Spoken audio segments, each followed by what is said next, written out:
Isang binatang anak mayaman at laki sa layaw na tinaguri ang black sheep sa kanilang pamilya na si Jay Wheeler ang nasa kanyang apartment habang nag-aantay na gumising ang babae na inuwi niya sa nakalipas na gabi. Paggising ng babae ay iminungkahi ng binata na kapag lumabas na siya at umalis ay isarado na lang ang pintuan.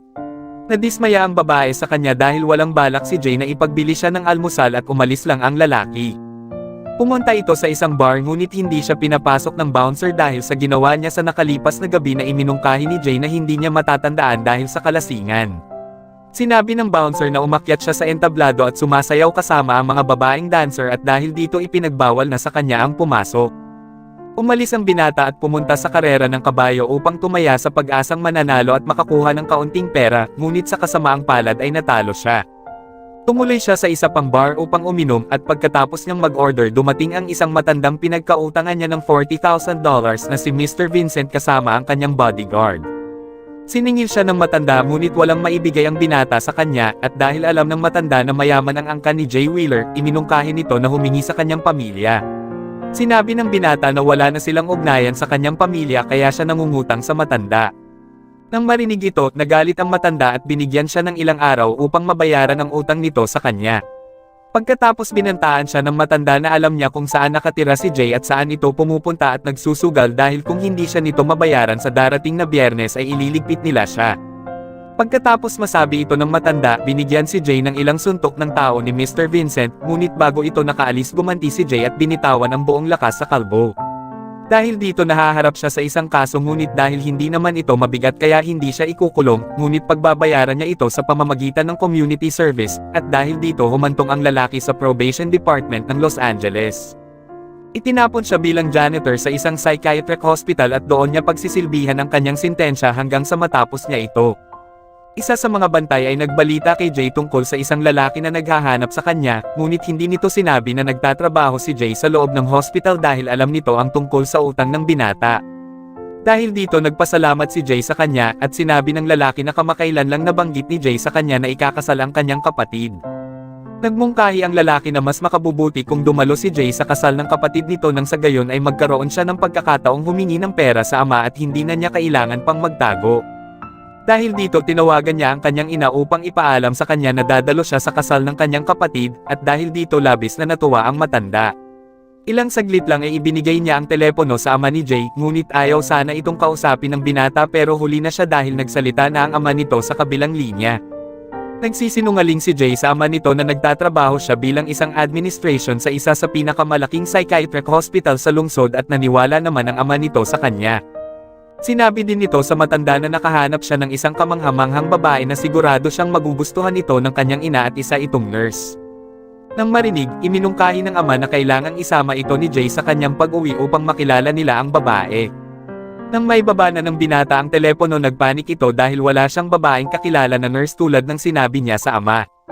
Dahil dito sinubukan ni Jay na kausapin ang iilang nurse upang isama sa kanyang pag-uwi at ipakilala sa magulang, ngunit nabigo siya dahil walang kahit isang nurse na interesadong sumama sa isang janitor na katulad niya. Ilang saglit lang ay nakita niya ang isang magandang babae na nakapaa kasama ang nurse at nabighani ang puso ng binata nang makita ito. Hindi na niya maalis ang kanyang mga mata sa babaeng ito hanggang sa pinapaalis siya ng nurse. Ang kasunod na tagpo ay inanyayahan niya ang dalawang pasyente na sina Mr. Feltmeter at Mr. Bryant upang uminom kasama niya at binigyan pa niya ito ng pangmatanda na magazine. Ang dalawang pasyenteng ito ay itinuturing ni Jay na mga kaibigan kaya niya sila isinama sa kanyang kalukuhan. Nalaman ng tagapamahala ng psychiatric hospital na si Dr. Bert Elman ang ginawa ng binata kaya niya ito ipinatawag sa kanyang opisina. Sinabi ng doktor sa kanya na alam nito ang ginawa ni Jay sa dalawang pasyente at mahigpit itong ipinagbawal sa loob ng hospital. Nagpaliwanag si Jay na mga kaibigan niya ang mga ito at kailangan pang sabihin ng doktor na pasyente ang dalawang itinuturing niyang kaibigan at may kakulangan sa pag-iisip na nasa ilalim ng kanyang pangangalaga. Dahil dito pinagbawalan niya si Jay na lumapit o makipag-usap sa kahit sinong mga pasyente at wala siyang ibang gagawin kundi ang linisin lamang ang sahig ng hospital. Ipinaalala ng doktor na kapag mawala ang trabahong ito sa kanya ay sigurado siyang malalabag nito ang kanyang probation na maghahantong sa kanya upang bumagsak sa kulungan. Paglabas ni Jay sa opisina ng doktor, nakasalubong niya sa labas ang babaeng nakapaa na nakita niya kamakailan lang kasama ang nurse, ngunit hindi niya ito pinansin at patuloy na lumayo habang ang babae naman ay nakatitig sa kanyang likuran. Ang babaeng ito ay si Daisy Kensington at isa siyang bagong pasok na pasyente sa hospital na yon. Si Daisy ay kamakailan lang pumanaw ang nanay nitong may sakit sa pag-iisip at wala itong kamag-anak o kakilala kaya nag-iwan siya ng sulat sa mailman at nagtatanong kung ano ang kasunod niyang gawin. Dahil dito iniisip ng lahat na wala din sa katinoan si Daisy katulad sa kanyang ina kaya nila ito ipinasok sa psychiatric hospital. Tinanong siya ng doktor kung alam ba nito kung bakit siya naroon sa hospital na kung saan sinagot siya ng dalaga na dahil siguro ito sa mga bulong at tinig. Hindi din alam ng dalaga kung anong petsa na at dahil dito sigurado si Bert Elman na kailangan ng tulong ng dalaga at nagpasya siyang mananatili ito sa hospital upang masuri kung may sira din ba siya sa pag-iisip. Ang kasunod na tagpo habang naglalakad si Jay na balak ng umuwi, napansin niya ang isang empleyado ng hospital na nagpanggap na doktor at balak pagsamantalahan si Daisy. Pinatulog ito ng binata habang si Daisy ay nagpanik sa pag-akala nitong siya ang dahilan sa kaguluhan at humingi ng paumanhin sa lalaki. Ipinaliwanag ni Jay na ang lalaking yon ay hindi doktor at sinabi sa babae na kailangan niyang mag-ingat habang nasa loob siya ng hospital. Bago umalis si Jay hinawakan niya ang pisngi ng dalaga at pagtalikod nito ay namamangha si Daisy sa lalaki habang hawak-hawak nito ang pisngi na hinawakan ni Jay kamakailan lang. Nagmamadaling umalis si Jay na hindi niya namamalayang nakasunod si Daisy sa kanya hanggang sa labas ng hospital. Nagpanik ang lalaking makita ang dalagang nasa labas na ng hospital dahil gusto nitong sumama sa kanya at ayaw niyang mananatili sa loob. Napansin ng lalaki na nakapaa ang dalaga kaya tinanong niya ito kung nasaan ang kanyang sapatos. Sinabi ni Daisy na ayaw niyang magsuot ng mga ito dahil sinasaktan nila ang kanyang mga paa. Sinabi ni Jay sa kanya na kailangang bumalik ng dalaga sa loob ng hospital dahil hahanapin siya ng mga ito kung malaman na nawawala siya. Nang masabi ito biglang nagpanic attack ang dalaga at dahil dito sinubukan siyang aliwin ni Jay upang kumalma. Nang napakalma niya ang babae binigyan niya ito ng pera upang tawagan kung sino ang kakilala at kapamilya niya at bago umalis ang binata sinabi nitong ibili ang sarili ng sapatos. Nang tumawid na ang binata nakita niya si Daisy na nakatayo pa rin doon habang nakatingin ito sa kanya at nagbigay ng matamis na ngiti sa binata. Dahil dito nagpasya si Jay na isama na lang niya ang dalaga at pagkatapos pumasok ang dalawa sa club. Iniwan niya saglit si Daisy upang kausapin ang iilan sa mga dancer para pakiusapang sumama sa kanya sa kasal ng kapatid nito, ngunit walang kahit isa na gustong sumama sa kanya. Samantala si Daisy ay naaaliw na pinapanood ang mga sumasayaw na suot ang matataas na sapatos, at ilang saglit ay ipinaalam ng isang dancer sa binata na nasa entablado na si Daisy at sumasayaw na nakapaa kasama ang iba pang mga dancer. Dahil walang napala si Jay sa loob ng club at walang kahit isa na gustong sumama sa kanya kaya lumabas na lang ang dalawa. Sa labas ng club nalaman ni Jay na walang kamag-anak, kaibigan at kakilala si Daisy na maaaring tawagan kaya naguguluhan ang lalaki kung anong gagawin nito sa kanya hanggang sa naisip nitong si Daisy na lang ang isasama niya. Ang kasunod na tagpo, nasa taxi na ang dalawa papunta sa airport, iminungkahi ng lalaki sa dalaga na kung may magtatanong sa kanya sasabihin lang nitong isa siyang nurse. Sinabi ng dalaga sa kanya na hindi siya dapat magsisinungaling ngunit sinabi ni Jay na hindi ito pagsisinungaling kundi isang pagkukunwari lamang. Naitanong ng babae sa kanya kung ano ang pinagkaiba ng mga ito ngunit hindi na alam ni Jay ang sagot at sinabi nitong sasabihin na lang niya sa paglaon. Nasa eroplano na ang dalawa papunta sa mga magulang ni Jay sa New Orleans at habang tulog ang lalaki ginising siya ng flight attendant dahil si Daisy ay matagal na sa laboratory at hindi pa lumalabas. Nang pinuntahan ito ni Jay nalaman nilang hindi ito lumabas dahil hindi nag-flash ang banyo at dahil dito tinuruan nila siya kung paano ito may flash. Nang magawa ito ng babae ay nagpanik na lumabas habang sumisigaw dahil sa maingay na tunog ng pag-flash na dahilang nagising ang karamihan sa pasahero. Ginising siya ulit ng flight attendant dahil si Daisy ay nakaupo na sa first class at ayaw na niyang umupo sa kanyang upuan dahil maliit ang mga ito at masikip. Masyadong mahaba ang pasensya ni Jay at masyado itong defensive sa dalaga kapag may nagsasalitang hindi maganda para sa kanya at inangkin pa niya itong kasintahan. Dahil dito masaya si Daisy na marinig ang sinabi ni Jay na kasintahan siya nito dahil sinabi ng kanyang ina noon na hindi siya magkakaroon ng kasintahan magpakailanman. Nalungkot ang binata nang marinig ito at sinabi sa dalaga na mali ang kanyang ina. Nang dumating ang dalawa sa mansyon ng mga magulang ni Jay, nag-alinlangan ang dalaga na pumasok at pinili nitong antayin na lang si Jay sa labas ngunit inaliw siya ni Jay at isinama sa loob. Masayang masaya si Mrs. Wheeler na nanay ni Jay na makita ang dalawa at napansin kaagad nito na walang sapatos ang dalaga. Pagkatapos balak nitong ipahanda ang kwarto ng dalawa, ngunit iminungkahi ni Daisy na hindi siya matutulog sa kwarto na kasama ang isang lalaki, kaya umamin si Jay sa ina na wala pa sila sa ganoong bagay. Sinabi ng matanda na doon na lang si Daisy sa kama ni Marie at Rennet, ngunit tumanggi pa din si Daisy at iminungkahing walang problema sa kanya na sa sahig lang matutulog. Natagpuan ni Mrs. Wheeler na isang kamangha-mangha at nakakaaliw ang babaeng kasama ng kanyang anak at dinala niya ito paakyat habang masaya siya. Nagkita ang mag-ama at tinanong ang anak kung kailan niya makilala ang kasintahan ni Jay dahil nababalitaan niya galing sa asawang maganda ang kasintahan ng anak. Sinabi ng binata na makikilala niya ito sa pagdating ng hapunan at pagkatapos dinala siya ng ama sa garahe at ipinakita nito ang isang marangya at magandang RV. Sa gabi naghanda ang pamilya ng isang piging para sa pagpapakasal ng kapatid ni Jay at naroon ang kanilang mga kamag-anak at kaibigan. Sa hagdan, inaantay ni Jay ang pagbaba ni Daisy habang nasa sabik din ang ama nitong si Jason na makita ang dalaga. Bumaba si Daisy na napakaganda lalo na sa suot nito ngunit nakapaa pa din. Ipinakilala siya ni Jay sa ama na namamangha din sa ganda ng dalaga habang paulit-ulit din na sinabi ni Daisy sa kanila na isa siyang nurse. Ipinakilala din sa kanya ang kapatid ni Jay sa ikakasal na si Jerry at ang kasintahan nitong si Kate.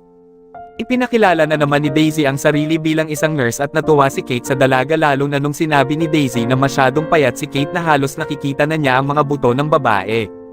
Sa hapunan, namamanghang tinitingnan ni Daisy ang mga nakasabit na chandelier sa itaas ng mesa dahil ito ang kauna-unahan niyang nakakita ng ganito. Nabigla ang dalaga sa lasa ng uminom ito ng champagne, sinabi nito ng malakas na para siyang umiinom ng perfume. Sinabi ni Mrs. Wheeler na uminom siya hanggat gusto niya at walang halong panghuhusga sa ipinakitang pag-uugali ng dalaga. Nang maibigay na ang unang pagkain, inamoy ito ng dalaga at sinabing hindi niya ito makakain dahil pagkain ito ng pusa. Pagkatapos tinanong niya ang ikakasal na si Jerry kung kumakain ba siya sa pagkain na ito, ngunit ang nanay ng binata ang sumagot na ito ang paborito ng kanyang anak. Nang mapag-usapan ito, ipinahayag ni Jerry na ayaw niya talaga ng pagkain ito at dito nalaman ng lahat na napipilitan lang si Jerry na kumakain sa ganitong pagkain. Nang masabi ito, nawalan ng gana ang lahat upang kainin ang pagkain na ito kaya sumigaw ang tatay nitong ihain na ang salad na nagresulta sa pagtatawanan ng lahat. Naitanong ni Jerry kung ano ang trabaho ng kapatid nitong si Jay ngayon kaya iminungkahi ng lalaki na isa siyang administrator sa psychiatric hospital. Sumagot ang tatay nila na mabuti na ito kaysa maglilinis ng sahig dahil lang hindi napigilan ni Daisy ang matawa ng bahagya ngunit pinigilan niya ito. Iminungkahi ni Jay ang iba pang mga negosyo na gusto nitong pasukin katulad ng mga laro ngunit malinaw na inilarawan nito ang pagsusugal ng nakahiligan niyang karera ng kabayo. Binanggit din ng binata ang iba pang mga negosyo na gawa-gawa lang niya upang makakuha ng pera sa ama. Nang mapansin ito ng matanda, direkta nitong tinanong ang anak kung bumalik ba ito upang makakuha lang ng pera sa kanya. Mabilis itong itinanggi ni Jay at iminungkahi na bumalik siya dahil sa kasal ng kanyang kapatid, ngunit sinabi ng matanda na pinangaralan siya nito noon na kailangan niyang magplano at pag-aralan muna ang mga bagay bago niya ito gagawin. Nang marinig ito, iminungkahi ni Daisy na meron silang plano ni Jay ngunit hindi pa nila ito masasabi sa kanila sa ngayon, kaya naitanong ng matanda kung kasali ba ang dalaga sa pagplano. Sinagot ito ni Daisy na kasali siya sa mga planong ito at dahil dito iminungkahi ni Jason na kailangan nila itong pag-uusapan sa paglaon. Nang matapos na ang hapunan, inihatid ni Jay si Daisy sa kanyang silid at ipinahayag na natutuwa siya sa ginagawa ng dalaga na pagtatanggol sa kanya at nagpasalamat ito kay Daisy. Sinabi ni Jay sa kanya na nagugustuhan siya ng mga magulang nito na ikinatuwa naman ng dalaga nang marinig ito galing sa binata. Sa pagkakataong ito, hindi namamalayan ng dalawa na dahan-dahan ang nahuhulog ang damdamin nila sa bawat isa. Sa umaga habang natutulog pa si Jake, ginising ito ng kanyang ina at ibinalitang naglilinis si Daisy sa kanilang banyo at hindi nila ito inaasahan dahil may mga katulong sila. Tinanong ni Jay ang dalaga kung bakit ito naglilinis sa banyo na kung saan sinagot siya ng babae na ito ang kanyang gawain sa kanila. Ibinunyag ni Daisy na sinabi ng kanyang ina na sa ganitong paraan ay makukuha niya ang pagmamahal ng ibang tao. Nagulat si Jay nang marinig na binanggit ni Daisy ang tungkol sa kanyang ina dahil sinabi nito noon sa kanya na wala na siyang kamag-anak. Tinanong siya ng binata kaya sinabi ni Daisy na patay na ang kanyang nanay at nang marinig ito biglang nalungkot ang binata para sa dalaga. Ngunit ikinagulat ni Jay na sinabi ng dalaga na namatay ang kanyang ina dahil pinatay niya ito na nag-iwan sa lalaking hindi makapaniwala. Ang kasunod na tagpo, sa araw ng kasal ni Jerry, natagpuan ni Mrs. Wheeler ang dalagang naglalakad na hila-hila ang kanyang damit at nagrereklamo itong hindi natatakpan ang kanyang buong katawan. Sinabi din ng dalaga na ang damit na suot niya ay hiniram lang ni Jay sa babaeng dancer ng club upang meron siyang maisusuot. Tumawa lamang si Mrs. Wheeler at iniisip na nagbibiro lamang si Daisy at pagkatapos ay dinala niya ito sa isang silid upang bihisan ng ibang damit habang kahit ang matanda ay namamangha sa ganda ng dalaga. Nag-aantay na ang mag-ama sa may hagdan para sa dalaga ngunit bakas pa sa mukha ni Jay ang pag-iisip sa sinabi ni Daisy tungkol sa ginawa ng dalaga sa nanay nito. Ilang sandali lang ay lumabas na ang dalaga na suot ang isang marangyang damit at nagmukha itong iba kesa dati. Nang makita ito ni Jay biglang nawala ang iniisip niya at napalitan ito ng lalong pagkabighani at paghanga sa ganda ng dalaga at kahit si Jason ay namangha din sa nakitang kagandahan ni Daisy. Dahil ito ang kauna-unahang nakasuot ni Daisy ng sapatos ay muntik pa siyang mahulog sa may hagdan na ikinagulat ng lahat lalo na sa dalawang matanda. Sa kasal, habang nagtatapon ng bulaklak ang flower girl sa daanan ng ikakasal napansin kaagad ito ni Daisy. Tumayo ang dalaga galing sa kanyang inuupuan at pinulot niya ng paisa-isa ang mga petals na nasa daanan na ikinagulat din ng lahat at pagkatapos ibinalik niya ito sa batang naghagis. Nagmamadaling tumakbo at bumaba si Jay at pagkatapos pinaupo niya si Daisy at sinabi nito sa kanya na umupo lang siya at manood at wala siyang kailangang gawin. Pagkatapos sumang-ayon ng dalaga bumalik na si Jay sa kanyang kinatayuan at pagkatapos ipinagpatuloy na ang kasal. Pagkatapos ng kasal pumunta sila sa reception at bago pumasok ang mag-ama, kinausap niya ang anak at sinabi nitong hindi siya natutuwa na nakikita si Jay na nahihirapan. Hindi umamin si Jay na nahihirapan siya sa kanyang buhay at patuloy niya itong itinanggi sa kanyang ama. Iniisip ni Jason na sasayangin lang ni Jay ang perang iminungkahi nitong papasukang bagong mga negosyo na hindi niya kabisado. Ipinaliwanag ni Jay sa ama na gumawa na siya ng pananaliksik at dahil dito nagtanong ang matanda kung magkano ang kailangan niya. Sinabi ni Jay na kailangan niya ng $35,000 hanggang $40,000 upang maumpisahan ang negosyong pinag-usapan, ngunit malinaw na ibabayad lamang niya ito sa utang niya ng ganitong halaga. Ang kasunod na tagpo nagyaya si Daisy na sumayaw kaya napilitan si Jay na samahan ang dalaga. Namangha at natuwa ang binata sa ipinakitang moves ng dalaga at nagtanong kung saan siya natututo ng ganitong sayaw, sinabi ni Daisy na napanood lamang niya ito. Ilang saglit lang ay nagpalit ng slow music kaya lumapit si Jay sa kanya upang hawakan ang dalaga ngunit nag-alinlangan si Daisy dahil hindi pa siya naisayaw ng sweet ng lalaki noon. Inalalayan siya ni Jay at tinuruan sa gagawin at matagumpay na nagsasayaw ang dalawa habang magkayakap. Habang nagkukwentuhan, nalaman ng lalaki na kahit minsan ay hindi nakapag-aral ang dalaga at tinuturuan lamang siya ng kanyang ina sa loob ng bahay nila. Ilang sandali ay lumapit ang magulang ng lalaki at isinayaw si Jay ng kanyang ina habang si Daisy naman ay isinayaw ng tatay ng binata. Dahil dito nagumpisa nang nagtatanong si Jason sa dalaga tungkol sa kanilang dalawa ng anak niya at sinabi nitong hindi niya matutulungan si Jay hanggat hindi niya malalaman ang totoo. Dahil sa katanungang ito ng matanda, walang maisasagot si Daisy dahil ayaw niyang ibunyag ang katotohanan tungkol sa ginagawa nila ni Jay. Alam ng dalaga na mapapahamak ang binata kapag gawin niya ito kaya sinubukan niyang mananatiling nakatikom ang bibig upang maprotektahan ang lalaking mahal niya. Ngunit sa huli ay hindi na ito kinaya ng dalaga at bigla siyang nagpanic attack sa harapan ng lahat. Sinubukan siyang tulungan ni Jerry upang dalhin sa hospital ang dalaga ngunit lumapit si Jay at inilayo si Daisy sa kanila.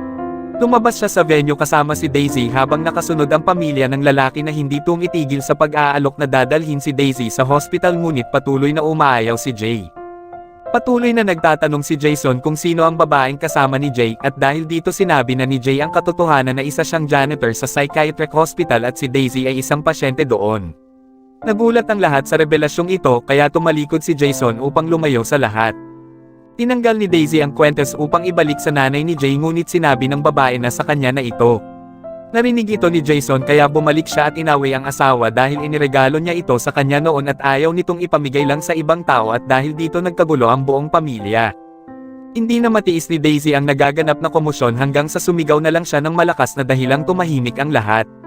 Inabot ni Jay ang kwentes sa nanay niya at pagkatapos umalis ang dalawa sakay sa isang taxi. Umuwi sila sa mansyon ng magulang ni Jay at naghanap ng susi ng isa sa mga sasakyan ng ama upang magamit nila sa pagbalik sa LA. Hindi na sila maaaring sumakay ng eroplano dahil alam na ng taga-hospital ang pagtakas ng dalawa at hinahanap sila ng mga pulis. Ilang saglit na tagpuan ni Daisy ang susi ng ipinagmalaking RV ni Jason at ito ang ginamit nila upang makaalis sa lugar pabalik sa LA.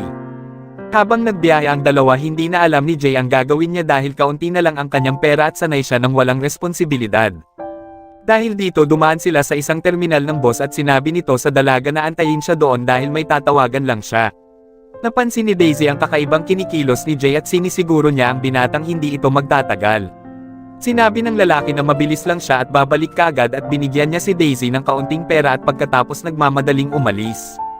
Nag-aalinlangan ang lalaki na iwanan ang babae ngunit wala na siyang ibang pagpipilian dahil hinahanap na din siya ng mga pulis.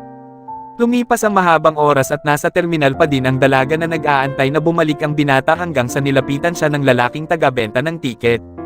Nag-alala ang matanda sa dalaga lalo na nang makita niya itong walang sapatos dahil malamig ang sahig. Sinabi ni Daisy sa matanda na hindi na magtatagal at babalik na din ang kanyang kasintahan. Bago umalis ang matanda, sinabi nitong kapag kailangan niya ng tulong lumapit lang sa kanya sa inuupuan niya. Samantala, nagkausap si Jay at Dr. Bert Ehrman sa telepono at tinanong kung saan si Daisy. Sinabi ng binata na ligtas at maayos si Daisy, ngunit hindi kumbinsido ang doktor dahil iniisip nitong may sakit ang dalaga kahit hindi pa siya tiyak dahil nakatakas ang dalawa bago pa man nila ito masuri. Ipinaliwanag ni Jay na mukhang walang karamdaman si Daisy sa pag-iisip dahil wala siyang nakitang mga senyales nito bukod sa nagkaroon ito paminsan-minsan ng panic attack. Iminungkahi ni Jay na para lang siyang merong post-traumatic stress at dahil sa sinabing ito ng binata nagalit at sinigawan siya ng matanda sa pagsasabing hindi siya doktor upang magbigay ng pahayag kung anong sakit meron ang dalaga. Dahil dito sinabi na ni Jay kung saan nila matatagpuan si Daisy at pagkatapos ibinaba niya ang telepono. Gabi na at hindi na matiis ni Daisy ang pag-aantay sa binata kaya ito lumapit sa matanda at sinabing tulungan siyang makauwi. Habang nagtanong ang matanda kung saan siya uuwi, nakita na ni Daisy si Jay sa salamin kaya ito lumingon habang umiiyak sa tuwa na nakita ang binata. Tinanong niya ang lalaki kung wala na ba itong tatawagan at sumagot si Jay habang nakokonsensya na wala na. Dahil dito patuloy sila sa kanilang biyahe na parehong masaya habang magkasama.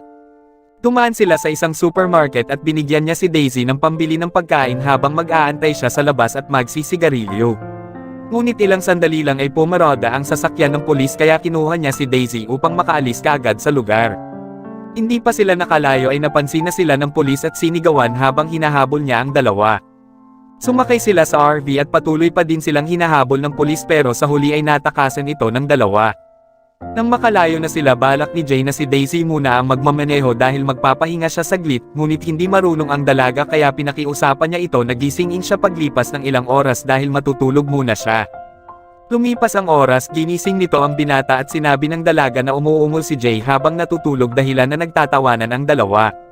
Ibinalita din ni Daisy na may pulis sa labas ng RV at dahil dito nagpanik ang binata. Nakaisip ng paraan si Daisy at siya ang humarap sa pulis habang nagtatago ang binata sa loob ng RV. Nang binuksan ng dalaga ang pintuan, sinabi nito sa pulis na tumakbo ang kanyang kasintahan nang makita ang sasakyan ng pulis at itinuro pa niya kung saan ito pumunta. Hindi naniwala ang pulis sa kanya at pinalabas si Daisy sa RV at pagkatapos pumasok ito sa loob at hinanap ang lalaki ngunit wala siyang nakita. Dahil dito sinundan niya ang itinuro ng dalaga sa kanya at nang nasa damuhan na ang pulis, mabilis na ipinalam niya ito sa binata.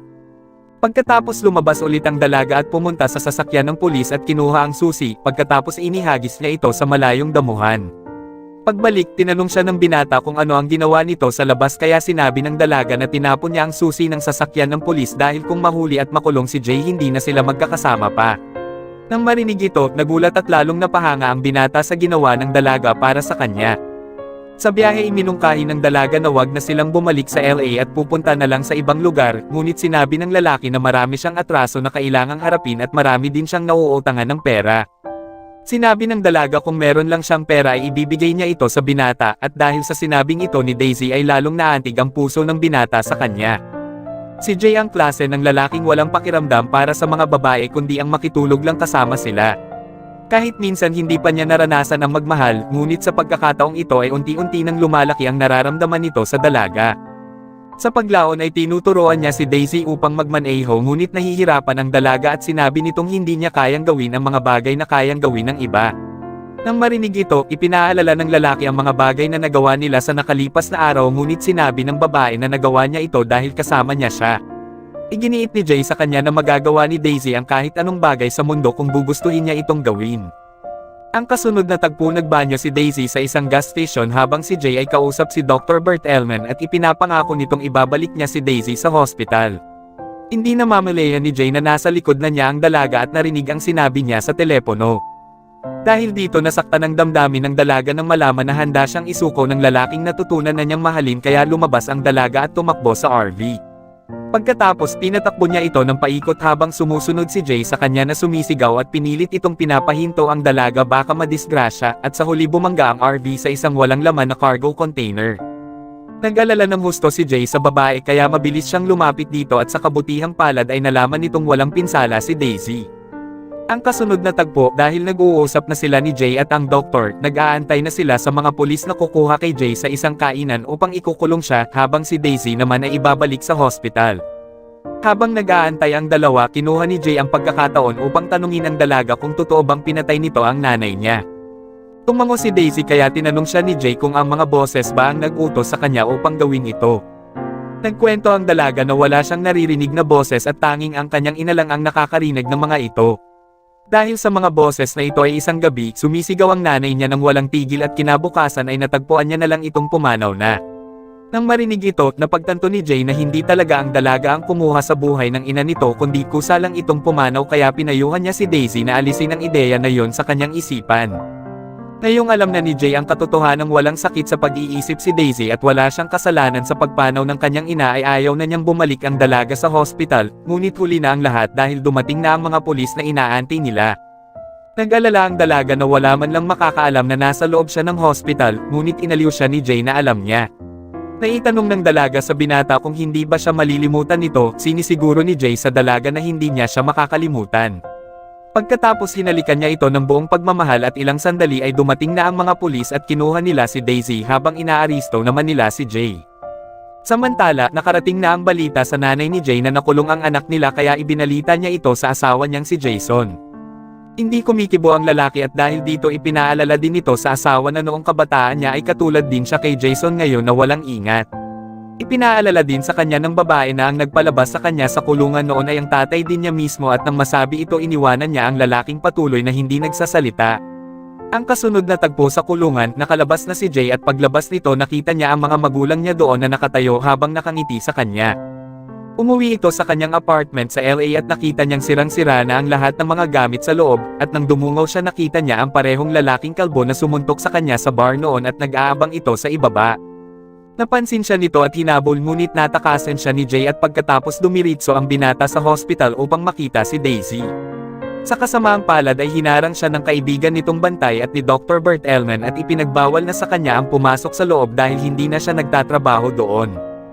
Dahil dito tinangka ni Jay na magpakamatay na lang sa malapit na reles ng train ngunit nakita siya ng kaibigan niyang bantay at dinala sa loob. Samantala si Daisy ay ayaw uminom ng gamot at ipinagpilitang wala siyang sakit at ang gusto lang nito ay makita ang lalaking minahal niya ng buong puso na si Jay. Sa kabilang banda, si Jay kasama si Dr. Bert Ehrman sinabi ng binata na hindi sira ang pag-iisip ng dalaga dahil ang sinasabi nitong mga boses at bulong ay hindi sa kanya kundi sa kanyang yumao na ina. Dahil dito natigilan ang doktor nang marinig ang sinabi ni Jay sa kanya at kinumpirma nito kaagad sa binata kung sinabi ba ito ng dalaga sa kanya. Tumango si Jay at iminungkahi na ang ina ni Daisy ang may sira sa pag-iisip at hindi ang dalaga. Nang marinig ito, ang matanda ay nagulat habang sinasabi na isang kamanghamanghang na pangalagaan si Daisy ng kanyang ina habang may sakit ito sa pag-iisip.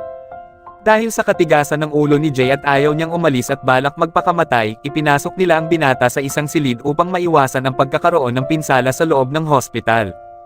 Dahil dito, ang isa sa mga empleyado na gustong pagsamantalahan si Daisy noon ay nakipagsabuatan sa kalaban ni Jay at pinapasok niya ang kalbo sa pasilidad. Balak niyang kunin ang buhay ng binata at mabuti na lang naroon ang kaibigan niyang pasyente at iniligtas si Jay galing sa kalbo. Paggising ni Jay ay nasa tabi niya si Dr. Bert Ehrman na humingi ng pasensya sa kanya dahil sa ginawa ng kanilang empleyadong pagpapasok sa kalbo sa pasilidad. Higit sa lahat ibinalita ng doktor na nalaman nila na totoo ang sinabi ni Jay tungkol sa ina ni Daisy na may sakit sa pag-iisip dahil gumawa ito ng mga pananaliksik tungkol sa ginawang pagpapagamot ng babae noon. Sinabi ng doktor na gagawa muna siya ng obserbasyon tungkol sa kalagayan ng dalaga at aabutin ito ng 2 hanggang 3 buwan bago nila ito mapalabas sa hospital. Nang marinig ito, iminungkahi ni Jay na alam niyang may magagawa pa ang doktor na hihigit pa dito dahil hindi na siya makapag-antay ng ganun katagal dahil namimiss na niya ang dalaga at pinakiusapan ng matanda upang pumayag. Ang kasunod na tagpo, kinausap ng doktor ang dalaga at tinanong niya ito kung gusto ba niya si Jay. Sinagot siya ni Daisy na hindi niya gusto ang binata kundi mahal na mahal niya ito at namimiss na niya siya. Tinanong siya ng doktor kung nagmahal na ba siya noon, kaya sumagot ang dalaga na hindi pa at dahil dito nagtatanong ulit ang matanda kung paano niya nalaman na mahal niya si Jay. Sinagot siya ng dalaga na nararamdaman niya ito at pagkatapos tinanong din siya ni Daisy kung nagmahal na ba ang matanda noon. Sinabi ng doktor na nagmahal na siya noon sa dati niyang asawa at nang masabi ito, sinabi ng dalaga na nakikita niya sa matanda na mahal pa niya ang dati niyang asawa hanggang ngayon. Namangha ang doktor na marinig ito galing sa dalaga at dahil dito natutuwa siya at nasigurado na wala talagang sakit sa pag-iisip si Daisy. Sa kabilang banda, nakatanggap si Jay ng isang sulat at tseke galing sa ama upang linisin ang kanyang mga utang at gusto nilang umuwi ang binata sa kanilang pamamahay. Sa kabilang banda, nagpaalam na si Daisy sa kanyang mga kaibigang pasyente at nurse habang si Jay naman ay ganun din sa kanyang dalawang mga kaibigang pasyente. Bago umalis si Daisy dinaanan niya muna si Dr. Bert Elman upang pasalamatan ang matanda.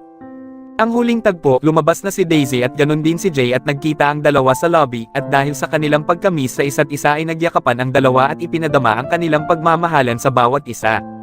Ilang saglit lang ay nagulat si Jay dahil namilipit ang dalaga sa sakit at nang tinanong niya ito kung anong nangyari, nalaman ng binata na inapakan niya pala ang paa ni Daisy. Natapos ang pelikula na masayang magkasama na lumabas ang dalawa sa hospital habang si Daisy ay hindi pa rin nagsasapatos.